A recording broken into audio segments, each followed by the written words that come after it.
श्री गणेशाय नमः। इस पुराण में 9वां स्कंद। शिव पार्वती संवाद वर्ण। सैनक बोले, हे सूत जी, हे प्रभु, आपने भगवान गणेश्वर के बड़े सुंदर सुंदर चरित्रों पर प्रकाश डाला है। वस्तुतः यह चरित्र सुनने में आप ही समर्थ थे।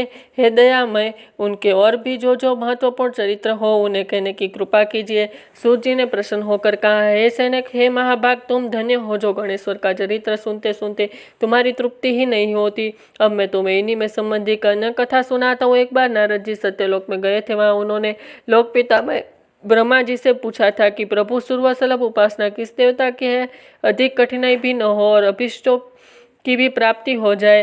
ब्रह्मा जी बोले, देव ऋषि, तुम्हारे जैसे ही प्रश्न एक बार पार्वती जी ने भगवान शंकर से किया था। शिव जी बोले, श्री गणेश जी की उपासना ही सर्वसुलभ और समस्त अभिष्टों को देने वाली है। पार्वती जी को इतना उत्तर से संतोष नहीं हुआ, इसलिए उन्होंने पूछा, यह उपासना करके किस किस को सहज में ही अभिसिद्धि हो गई तो बताइए नाथ। शिव जी द्वारा सुदामा का वैभव संपन्न होने का वर्ण। शिव जी बोले, हे प्रिय, द्वापर युग की बात है। सुदामा नामक एक अत्यंत दरिद्र सदाचारी एवं विद्वान ब्राह्मण था। वे आर्थिक संकट से बहुत ही दुखी रहता था। एक दिन उनकी पत्नी ने उसे निवेदन किया, प्राणनाथ, आप व्यर्थ ही इतना कष्ट क्यों उठा रहे हैं? भगवान त्रिलोकीनाथ आपके बाल मित्र हैं, आप उनके पास जाइए, वे प्रभु आपकी दारिद्रता अवश्य ही दूर कर देंगे। यद्यपि सुदामा अपने मित्र के कुछ मांगने नहीं चाहते थे, तथापि उन्होंने पत्नी की आध्यात्मिक आग्रह के कारण जाना पड़ा। पत्नी ने थोड़े से चावल मेले चिथड़े में बांधकर सौगात के रूप में उन्हें दे दिए। बेचारे सुदामा मार्ग पार करते हुए किसी प्रकार द्वारकापुरी पहुंचे, किंतु राजभवन पर जो प्रहरी थी उन्होंने उन्हें घुसने नहीं दिया। बोले, बावला हुआ है क्या? वे राजेश्वर तेरे जैसे फटे हाल से कैसे मिलेंगे? सुदामा ने अपनी मित्रता की बात बताई तो वे हंसने लगे, किंतु बहुत आग्रह कर पर उन्हें दया आ गई। एक प्रहर ने का पति से जाकर कहा, प्रभु, कोई सुदामा नामक दरिद्र ब्राह्मण द्वार पर खड़ा है, वह मिलना चाहता है आपसे। सुदामा का नाम सुनते ही भगवान दौड़े आए और द्वार पर गले मिलकर ले लिए। अपने साथ सभी प्रहरों अवाक देखते रह गए। राजभवन में सुदामा का बड़ा भव्य स्वागत हुआ। दोनों मित्र बड़े प्रेम से पुरानी बातें कर रहे थे, तभी उन्होंने सुदामा के साथ ही पोटली देख ली। सुदामा उसे छिपाने लगे तो भगवान ने उसे झपट कर खोला और कुछ चावल खाकर बोले, यह तो बड़े स्वादिष्ट है मित्र, ऐसे अमृतमय पदार्थ को मुझसे छिपाते हो? फिर कुशल प्रश्न हुआ दोनों ओर से। सुदामा ने सर्वकुशल बताते हुए अपनी दरिद्रता की बात कही, जिसे सुनकर श्री कृष्ण बोले, मित्र, तुम गणेश्वर को पूजा नहीं करते हो क्या? यदि उन प्रभु को प्रसन्न कर लो तो सभी कामनाएं पूर्ण हो जाए। सुदामा ने पूछा, यह गणेश्वर कौन है? इसकी पूजा का विधान क्यों है? भगवान बोले, गणेश्वर उस परब्रह्म परमात्मा का ही नाम है जो अनादि अनंत सर्वेश्वर एवं परम पूजनीय है। ब्रह्मा, विष्णु और शिव भी उन्हें के अनुशासन में रहकर सृष्टि के संग पालन और लय करते हैं। वे ही प्रभु एकमात्र उपासनीय एवं सर्व कामदाता है। समस्त देवता, ऋषि मुनि एवं वेदज्ञ ब्राह्मण उन्हीं गणेश जी की उपासना में सदैव लगे रहते हैं। तुम भी उन्हीं की पूजन और व्रत करो। सुदामा ने पूछा, गणेश जी का व्रत कब करना चाहिए? उनके ध्यान पूजन वृतांत का कैसे किया जाता है, यह भी कहिए। कृष्ण बोले, हे विप्रवर, हे सके, तुम इनका व्रत किसी भी मास की चतुर्थी में कर सकते हो अथवा वैशाखी पूर्णिमा, कार्तिकी पूर्णिमा या अन्य किसी पुण्य अवसर पर करो। यदि मंगल, शुक्र या रविवार के दिन करो तो भी शुभ है। प्रातःकाल स्नान आदि से निवृत्त होकर व्रत का संकल्प लेना चाहिए। फिर तिल और आंवले के चूर्ण का मंडल लगाकर पुनः स्नान करे। एक स्नान प्रदोष काल में और एक भी कर ले तो अत्युत्तम। स्नान के पश्चात स्वस्ति वाचन, पूर्ण वाचन एवं नवग्रहों का पूजन करे। धरती को गोबर में लिपकर चौक पूरे और चौकी रखकर उस पर कलश स्थापन करे। फिर गणेश जी की धातु की मृत्तिका की मूर्ति स्थापित कर षोडोपचार से पूजन करे। भोग में उत्तम द्रुत आदि के साथ निर्मित मोदक रखे। यदि यह संभव न हो तो समस्त उपचार मानसिक भी हो सकते हैं। मित्र, भावना सर्वोपरि है, इसलिए पूजन में भक्ति भाव भी विशेष फलदायक होता है। यदि श्रद्धा हो तो पूजन कार्य संपन्न होने पर ब्राह्मणों को भोजन करा था शक्ति दक्षिणा दे। सबके अंत में आपने परिवारजनों एवं पत्नी पुत्र आदि के साथ बैठकर स्वयं भोजन करे। यह व्रत का विधान तुम्हें बता दिया है। सुदामा बोले, इस व्रत के पहले किसने किया था? श्री कृष्ण ने उत्तर में कहा, एक बार प्रलय के पश्चात सृष्टि की उत्पत्ति होनी थी, परंतु ब्रह्मा जी का अनेक विघ्न का सामना करना पड़ता था। तो ब्रह्मा जी ने गणपति की पूजन की और उनसे शक्ति प्राप्त कर सृष्टि रचना का कार्य संपन्न किया है। इसके मुझे भी दुष्ट दलन करके धर्म संस्थापक का अवतार लेने की शक्ति उन्हीं गणाधीश्वर से प्राप्त हुई है। मैं तो प्रति शुक्रवार में गणेश जी का व्रत किया करता हूँ। यह सुनकर सुदामा के मन में बड़ी प्रसन्नता हुई और उन्होंने अत्याधिक वृत्ति से प्राप्त वाले द्रव्य से वही गणेश जी के पूजन का संकल्प किया और श्री कृष्ण के परमार्थ में उन्हें के साथ आराध्य कर प्रसाद ग्रहण किया और फिर उन्हें भगवान ने घर जाने की अनुमति मांगी। जब चले गए तो श्री कृष्ण ने उन्हें बहुत दूर तक पहुंचाने आया। फिर सुदामा के आग्रह से अपने भवन को लौटे। व्यापारी के धन चोरी होने का वर्णन उधर सुदामा जी अपने घर की शीघ्रता से चल पड़े। तभी मार्ग में उनकी मणि नामक एक धनवान व्यापारी से भेंट हुई। रात्रि में सुदामा जहाँ ठहरे थे वही व्यापारी आ ठहरा, किंतु जब वह प्रगाढ़ निद्रा में था तो चोरों ने उसकी सभी बहुमूल्य धन चुरा लिया। जब उसकी आंख खुली तब उसने वह संकल्प किया कि यदि गया हुआ धन मिल जाए तो उसका आधा भाग ब्राह्मण को दान कर दूंगा। उसने ऐसा निश्चय किया था कि उसे एक संदूक कुछ ही दूर पड़ा दिखाई दिया। दौड़कर उसने संदूक को उठाया तो यह बहुत सारे रत्नादि से भरा था।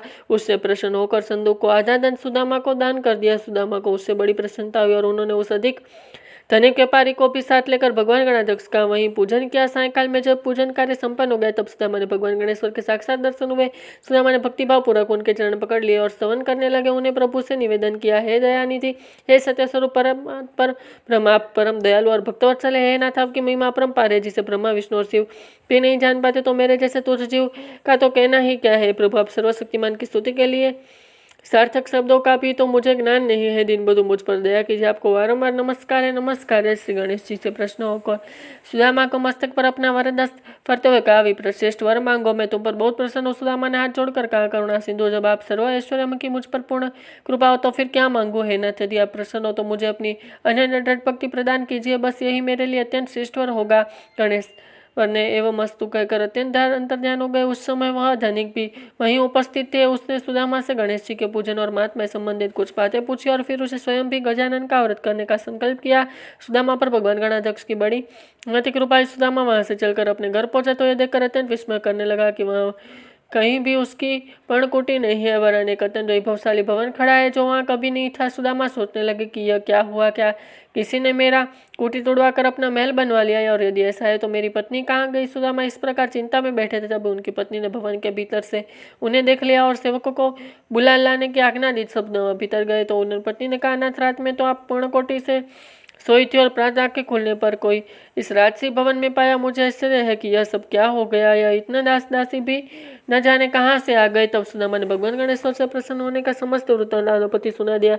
फिर तो वह प्रतिमासी गणेश जी का पूजन करने लगा तथा यह स्वरमुख होकर अंत में गणेश लोक का प्राप्त हुआ। चोरों से वैश्य को धन की पुनः प्राप्ति कथन सैनिक बोले, हे प्रभु, यह तो आपने बड़ा सुंदर वृत्तांत सुनाया। अब यह बताने की कृपा करे कि उस वणिक व्यवसाय ने घर जाकर क्या किया था तथा उसे जो रत्न भरा संदूक मिला था वह किसका था तथा सहसा कहाँ से आ गया। मेरी यह जिज्ञासा शांत करने की कृपा कीजिए। जी ने कहा, सैनिक, तुमने अच्छा प्रश्न किया है। उस धन की जो रत्नादि धनों से भरा हुआ संदूक मिला था वह भगवान विघ्नराज की कृपा ही थी। उन्होंने सुदामा को धन प्राप्त कराने के लिए ही वह धन वहाँ सहसा उत्पन्न कर दिया था। अब उस वेश्या को वृतांत सुनो। वह कच्छबुज नामक नगर का निवासी था और व्यापारी के उद्देश्य से ही परदेश में गया था। उसने अपने नगर में लौटकर भगवान विघ्नराज का पूजन उत्सव बड़े समारोह से किया, जिससे नगर के 35 व्यापारी अधिकारी एवं उनके बहुत से बंधु आमंत्रित किए गए। उन्होंने वेद ब्राह्मणों से उस पूजन कर्म योग दिया। उस धनिक ने ब्राह्मण भोजन करके प्रचुर धन दान दक्षिणा में दिया। विश्व में एक परम मित्र थे। राजा के प्रधान चित्रबाहु वे भी प्रसाद ग्रहणार्थ बुलाए गए थे। प्रसाद ग्रहण के बाद चित्रबाहु के द्वारा यात्रा की कुशलता से पूर्ण होने के बाद पूछने पर धन की चोरी जाने और प्रभु कृपा से रत्न राशि प्राप्त होने की बात सुनाई। इसके पश्चात उत्सव का आयोजन संपन्न हुआ। एक दिन कुछ लोग चित्रबाहु के पास जाकर क्रियार्थ रत्नादि देखने चित्रबाहु के रत्नों को असली होने की परीक्षा के लिए अपने मित्र वैश्य को बुलाया। उस रत्नों को देखकर पहचान लिया कि वह रत्न है जो मेरे पास से चोरी गए थे, और यह बात उसने सबके सामने चित्रबाहु से कह दी। तब चित्रबाहु ने रत्न लाने वाले से कहा, बताओ तुम्हें यह रत्न कहाँ से प्राप्त हुआ है। पहले तो उन्हें कुछ उल्टी सीधी बात बनाई, किंतु जब उन्हें चित्रबाहु को आदेश पर अपने का राजसैनिकों से घिरा पाया तो रोते हुए बोले, प्रधान जी, हमारा अपराध क्षमा करो, मैं अभी सब बात बताता हूँ। चित्रबाहु ने कहा कि सत्य कहोगे तो क्षमा कर दिए जाओगे। तब उन्होंने स्वीकार किया कि मार्मिक वैश्य से यह धन चुराया था। इसके पश्चात उन्होंने वह धन वैश्य को लौटा दिया। चित्रबाहु ने उन चोरों से कहा, देखो, यह भगवान गणेश्वर का ही प्रभाव है जो तुम लोग धन लेकर यहीं खींच चले आए हो। यदि सुख समृद्धि चाहते हो तो चोरी का धंधा छोड़कर अन्य कार्यों में लगो और भगवान गणाध्यक्ष का व्रत पूजा आदि करने में तुम सहज ही समस्त धन प्राप्त हो जाएगा। यह सुनकर चोरों ने भविष्य में चोरी न करने की प्रतिज्ञा की और संकल्प किया कि हम उन्हें का आराधना करेंगे, जिससे धर्मपूर्वक जीवन यापन करेंगे। इस प्रकार वे चोर सदाचारी बनकर भगवान गणेश्वर की आराधना करने लगे, जिससे उन्हें सर्वसुख की प्राप्ति हुई। भविष्य की चोरी का धन वापस लौट कर आया, अत्यंत प्रसन्न हुआ और गणेश्वर की पूजा करने लगा। भगवान विनायक की कृपा चित्रबाहु पर सूची बोले, ऐसे चित्रबाहु ने गणेश्वर का दृढ़ संकल्प किया था, किंतु बाद में पुत्र प्राप्ति होने पर उन्होंने संकल्प को भूल गया। इसी कारण उस पर संकट के मेघ मंडराने लगे और एक दिन सहसा राजा ने किसी कारण कुपित होकर उसका सर्वस्व छीन लिया और देश निकाल दिया। इसी कारण उनके पास जीवन यापन का कोई भी साधन नहीं रहा। जब भूख मरने की नौबत आ गई तो उसने नर्मदा के तट कर भीख मांगने लगे।